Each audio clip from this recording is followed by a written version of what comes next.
Hey guys, welcome to another episode of Earthworks Hub. Today we're going to be talking about finance. So, somewhere along the line, you're going to have to get finance. So, whether you're just starting out or you're already an established business and you want to upgrade or get some new equipment or a truck, you're going to need finance. So, I thought, you know what, let's get someone in, a specialist that can tell us all about how it works, what it's like to get finance, the process, and all that sort of stuff. So, with me today, I've got Robbie Moore. He's from Network Finance. I've actually used Robbie in the past as well for finance, so I can definitely vouch for him. Let's see what he has to say. Thanks for coming on the program, Robbie. So, Robbie, can you just start by telling us a little bit about yourself and the company that you work for? Yeah, sweet. I contract to Network Finance. We're based at Cooperoo in Brisbane. Company's probably been around 25 years or so, I suppose, and I've contracted there for the past 15 months. Prior to that, I was based in Toowoomba, where I worked as a broker for 14 years up there before moving down here, just a bit more central. And out of Network Finance, we sort of do equipment finance. Got guys in there that do home loans, business loans, that sort of stuff. I predominantly specialise in equipment finance.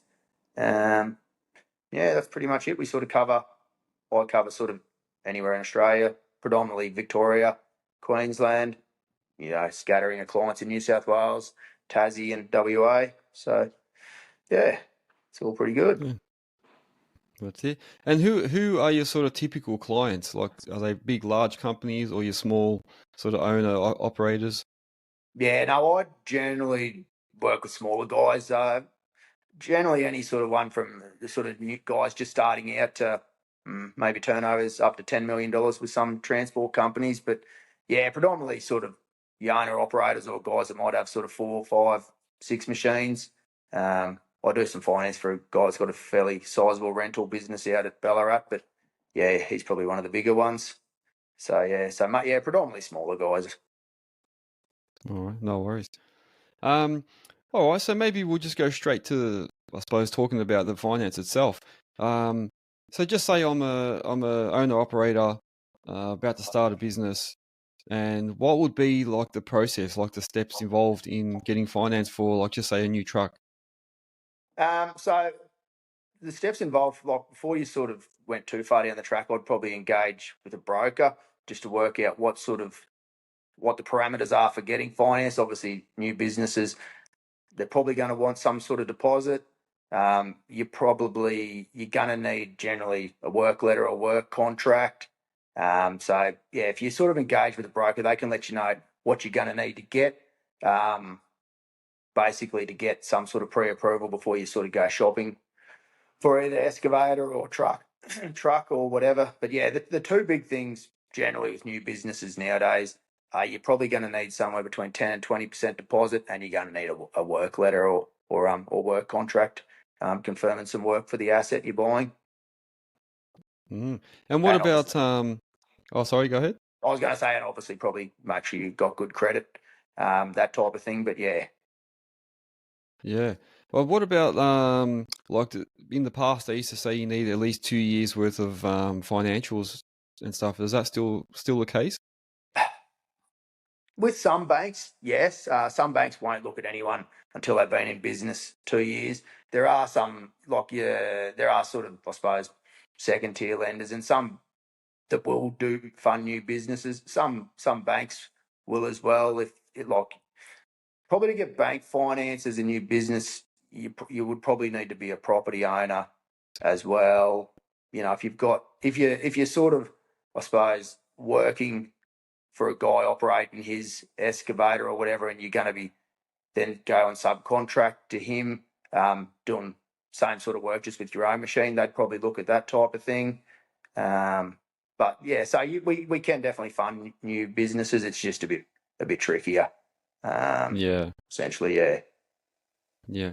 And why do people or why should people go to like a broker rather than straight to the bank? Like, is it any sort of big difference? Oh, different banks like different things. So some banks only want to fund new gear, whereas some of the banks will look at stuff that's a bit older. And yeah, like I said, some banks won't touch you unless you've been in business 2 years. So if you only go to your bank, you're limited as to what their parameters are. Whereas you go to a broker, we deal with all the banks, all the sort of finance companies, so we can generally fit it somewhere. We have obviously a number of different options, whereas the banks only have their option and that's it. So it gives you a bit more variety. And I find unless you're a reasonable sized business with a bank, like you could ring up the bank, they don't tend to get back to people so much. I suppose they're under the pump, maybe they're short staffed. So yeah, whereas you go to a broker, I'll say someone comes to me or whoever their broker is, they'll basically do it all. They'll get all the stuff from the accountant.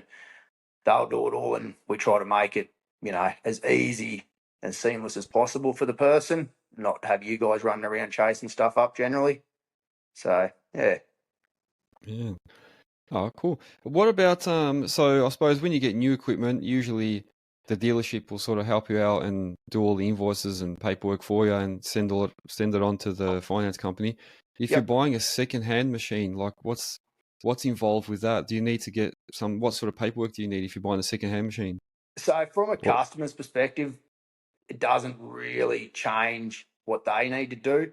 As a broker or bank or whatever, there's some extra steps we would do. So, from a dealer, literally, we just get a tax invoice. We can generate some loan documents. For a private sale, you generally need to get an inspection done. There's proof of ownership. And different lenders have different requirements around that. Like some of them will just accept rego papers as proof of ownership. Some will require either original invoice and payment receipt, or if it's under finance, a payout letter. Others, if you can't provide that, will want a stat deck. So there's more paperwork involved for us that adds a few extra days, but from the customer's perspective, it doesn't really impact them at all. They don't really have to do anything extra. mm-hmm. Or, and what about time frames? Like how fast can people get loans approved nowadays?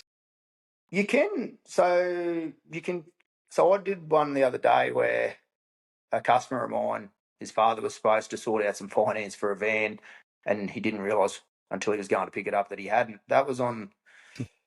He must have rang me about lunchtime on the Wednesday, and we had that settled Friday morning. So you can get done in a day and a half. Like obviously, this was an existing customer of mine. I had all his details. I had to get a signed Privacy Act off him.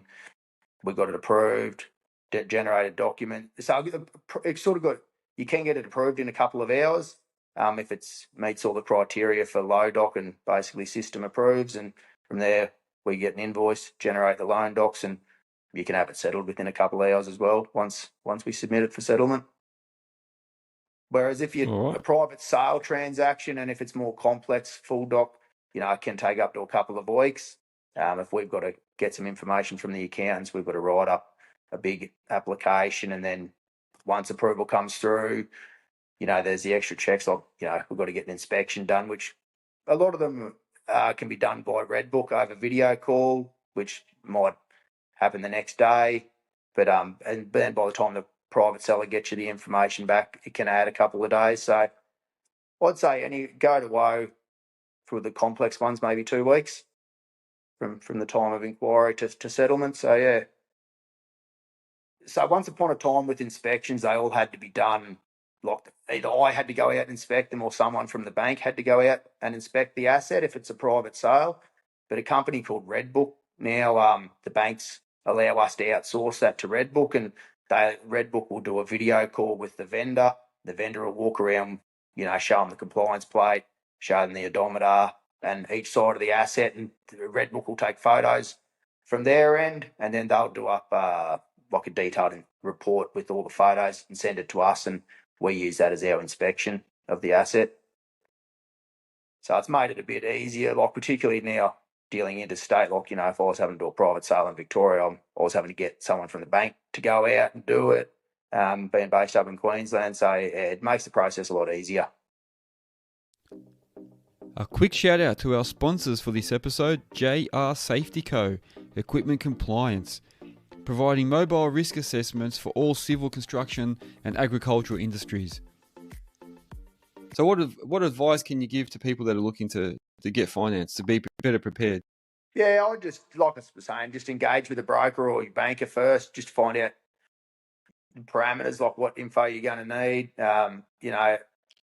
We can, to a large degree, we can tell you what you're going to be able to borrow. So if you say, I want to buy, if you came to me, you want to buy an excavator, I can say, I can do a servicing based on your figures and say, look, I can probably get you up to 150. So at least you know that way, like you're not going and looking at a machine for 250,000.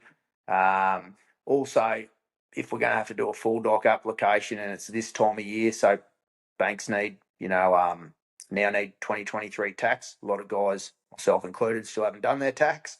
So at least you know, okay, I'm going to have to engage with my accountant now while I'm shopping for whatever side my tax is done.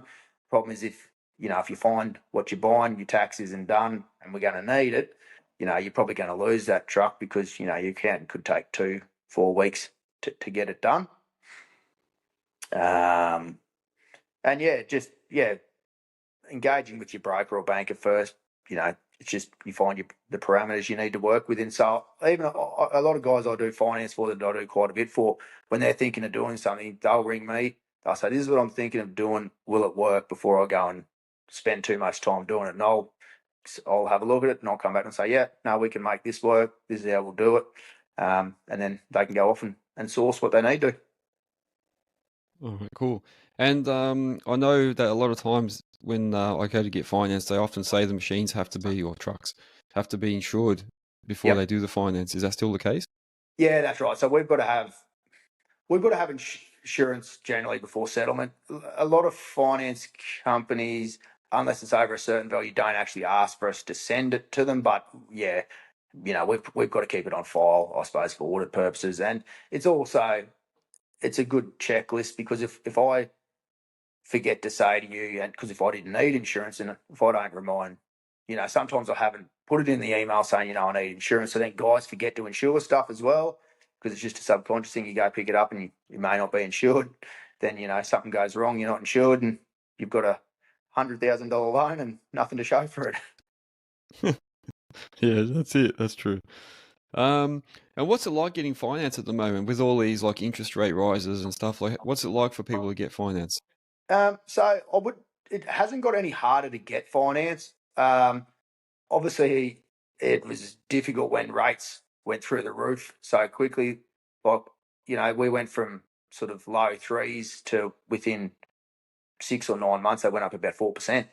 They have stabilised now for probably the last 9 months, so people are now getting used to, rates are now somewhere, generally new equipment somewhere in the sevens, depending on the week. They can fluctuate a little bit, but guys are getting more used to it. But credit assessment wise, it hasn't got any harder. A lot of the banks still have all their no doc, low doc policies, and second tier lenders have theirs. Even full credit assessment. If you can service on financials, you don't miss payments on other loans, you're fine, basically. Yeah. The only thing I'd say that's probably gotten a bit tricky because the second-hand market's so inflated with trucks and that, now guys say once upon a time might have got $120,000 tipper truck, might have been 8 years old. Now it's 15 years old. It can be a little bit tricky getting finance for that, because banks can, once you get, a 15-year-old truck can be hard to finance through banks. So yeah, that's probably the only thing that's made it a bit trickier, is just the inflated second-hand market. Yep. It makes sense because I know there was a stage where people were getting big dollars for things that definitely weren't worth it. Oh no, that's 'Cause right. there was, People were getting with some stuff more than, like, I had a guy I did financed a VX Land Cruiser wagon for 3 years ago, and he sold it for $5,000 more than what he paid for it. So yeah. it's just Oh, I know mental. what you mean.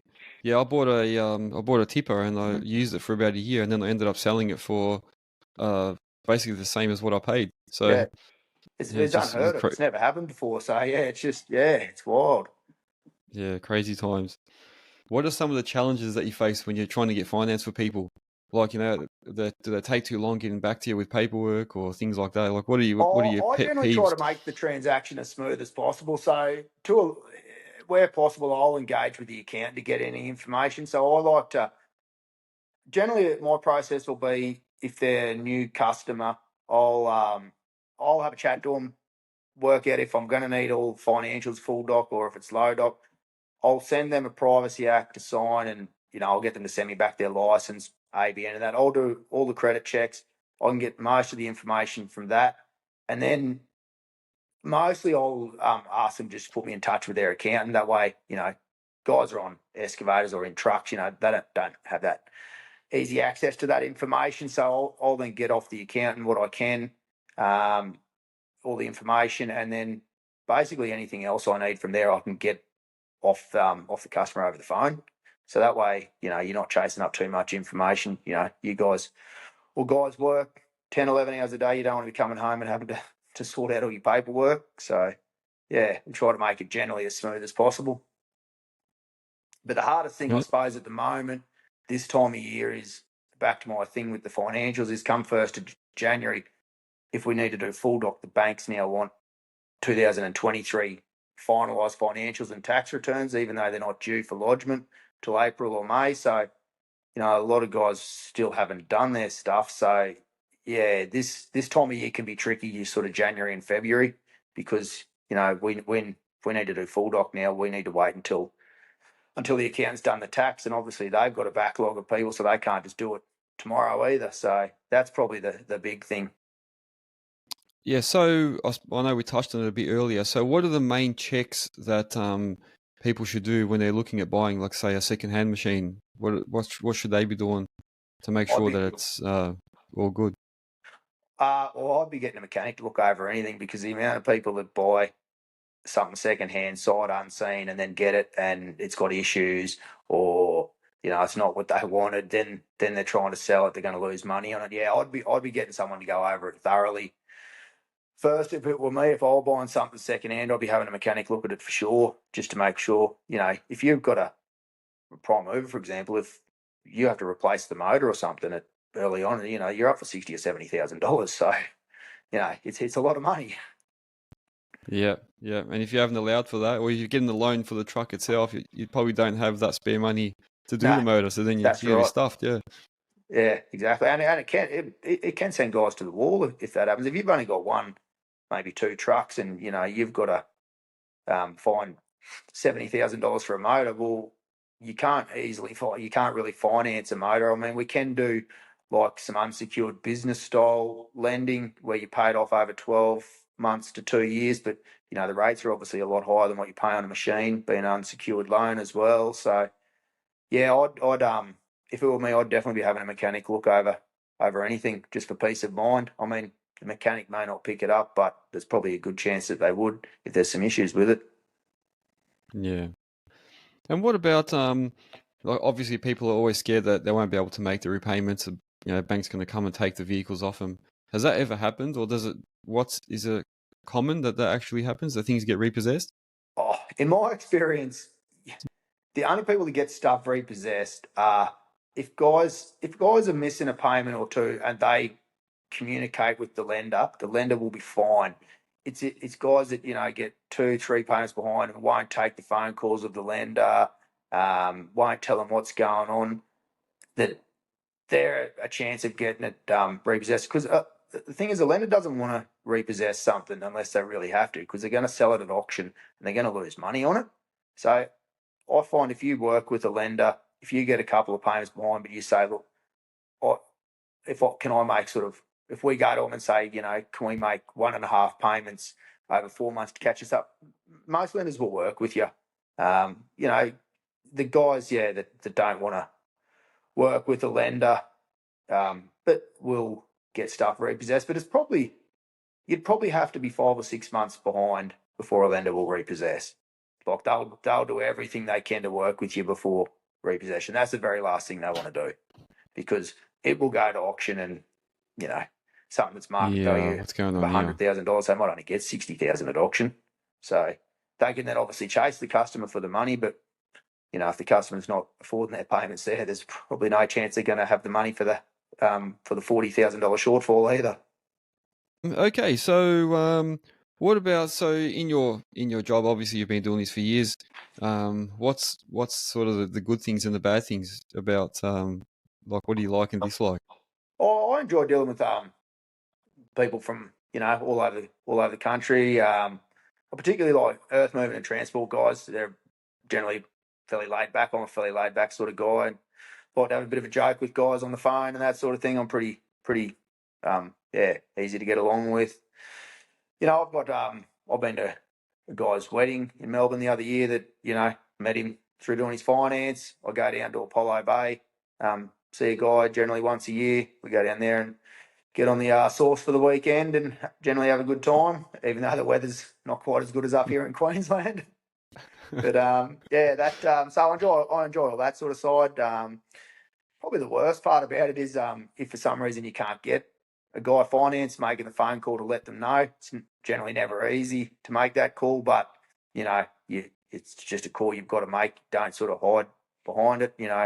If you just give the person the reasons, that generally most guys will understand, and we try our best to get finance for everyone, but you're never going to have 100% success rate. So that it can be long hours, I suppose, and generally when you're on holidays, I'll still generally have to do half an hour's work a day. Even normally you can get away over Christmas for a couple of weeks and you don't have to, but this year for some reason, a lot of guys seem to go back on the 3rd up here, and I was getting phone calls from the 3rd, even though we're away on holiday. So you've just got to take a couple of those calls, and most guys understand if you can't get right back to them, but but overall, I wouldn't do it if I didn't enjoy it more than I disliked it, I suppose. So Yeah. No, that's true. Is there anything that you would like to add that I haven't sort of asked or covered? No, not really. Not that I can think of that. I mean, like, I think the only thing I've sort of harped on a little bit about is, I'd definitely engage with, if you're going to have to get a loan for whatever you're buying, whether it be your banker, or your broker, I'd engage with them before spending too much time going and looking. At least, that way what you're going to need, what you need to look for. It's no good looking for a 1996 tipper truck if we can't get finance for it. So, that's probably the big thing I'd just engage with finance first. We can get anyone can get a pre-approval, and it lasts for anywhere from 3 to 6 months. And if you don't use it, you don't use it. So, yeah. Okay. What about if people keep skipping around from broker to broker? Like I had a guy once buying something from me, and he had like 3 or 4 different brokers on the go. How does that actually affect their credit rating or the way the outcome? Well, yeah, that can definitely affect their credit rating. Because the problem is if you start to get a number of inquiries on your credit file, your credit score goes down, and once the lenders can then see if there's an inquiry from another lender a day or two before. So obviously, if they're getting an inquiry, if you're going to them, they're thinking that application's been declined. So, you get 3 and 4 down the track, and the fourth lender's looking at it going, well, hang on, why are we going to do this when obviously they've been declined 3 times before? And if a guy comes to me and says they're also speaking to another broker, I'll say to them, look, if you're down the track with that guy, stick with him. If you can't do it, come back to me then. But I'm not going to put something up and A, waste a bit of my time, and B, get inquiries on this guy's file for no reason. If he's further down the track with the other broker, unless of course Yeah. the other broker's saying he might be quoting him, say for argument's sake. I had one the other day where the guy was dealing with a broker earlier, but was quoting him 11%. So we could get it somewhere in the low sevens. So that's why he came to me second. If a guy says, this is what I've been quoted, I'm not real happy with it. Yeah, then sure, deal with another broker. But I don't see the benefit in having 3 or 4 guys put in applications at the same time, really. Yeah. All right. And then so where can listeners find you? So if they want to make contact and try and get some finance, what's the best way to get in touch with you? Generally, I suppose email or phone. We've got a website, Network Finance, or they can email me at robbie@networkfinance.com.au, or that's generally the easiest way. Email, phone, and and I always say to guys, I'm happy to give anyone a quote, have a chat. You got any questions about finance? Doesn't matter if it doesn't go anywhere. It takes me 2 or 3 minutes. If someone wants to bounce an idea off me or just wants a quick quote to compare to someone, it's no stress. It doesn't take us very long to do. So yeah, and anyone can feel free to get in touch. Cool. All right. Well, thanks for coming onto the show and sharing your knowledge about finance. If anyone wants to get finance for a vehicle or a machine or something like that, surely give Robbie a call. I'll put all his information in the link in the bio description below. Yeah, thanks again, Robbie. Thanks for having me, Ivan. Thanks a lot, mate, and hopefully I've imparted some limited knowledge I have on and help some listeners. No, you did well, man. Thank you. All right, guys. Thanks again for listening. Make sure that you like, follow, share the shit out of all this. Go to my YouTube channel, Earthworks Hub. Subscribe. Share that to your friends as well. Follow us on all socials, and we'll see you in the next one.